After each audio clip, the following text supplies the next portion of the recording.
জনগণের সামষ্টিক অভিপ্রায় ভিত্তিতে ক্ষমতাসীনদের ক্ষমতা থেকে উৎখাত করার পরে গণ আন্দোলনকে গাঠনিক শক্তিতে রূপান্তর করা এবং গাঠনিক শক্তিকে ব্যবহার করে নতুন গঠনতন্ত্র প্রণয়ন করবার প্রক্রিয়া এলো গণঅভ্যুত্থান। বা শেখ হাসিনার বিরুদ্ধে আমাদের যে লড়াই, সেখানকার অভিপ্রায়ের মর্মটা কী?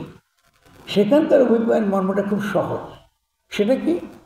ফ্যাসিবাদ, ফ্যাসিস্ট শক্তি এবং ফ্যাসিস্ট রাষ্ট্র ব্যবস্থা উৎখাত করা। সকল প্রকার ফ্যাসিবাদ, ফ্যাসিস্ট শক্তি, ফ্যাসিস্ট রাষ্ট্র ব্যবস্থা উৎখাত করা। এটা হচ্ছে আমার সিম্পল অভিপ্রায়। সকল প্রকার, কথাটা খেয়াল রাখবেন। এই সকল প্রকারের মধ্যে তাহলে কী কী আছে? সেকুলার ফ্যাসিবাদ আছে, ধর্মীয় ফ্যাসিবাদও আছে। এবং এটার মধ্যে কেন? যদি আপনি সেকুলার ফ্যাসিবাদকে পরাজিত করেন, তার সঙ্গে সঙ্গে ধর্মীয় ফ্যাসিবাদও কিন্তু শক্তিশালী হবার রাজনৈতিক শর্ত তৈরি হবে। এটা আমরা দেখেছেন। আমাদের এখানে তারপরে মাজার ভাঙা শুরু হলো, মেয়েদের সম্পর্কে নানান রকম হামলা, আক্রমণ, কথাবার্তা শুরু হলো।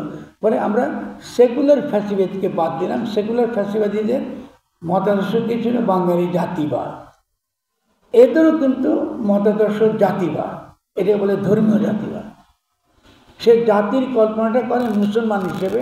আপনি যদি মুসলমান হন তাহলে তার জাতির অন্তর্ভুক্ত, আর আপনি যদি হিন্দু হন তাহলে আপনি কি বধযোগ্য, আপনি উপর আক্রমণ হতে পারবেন।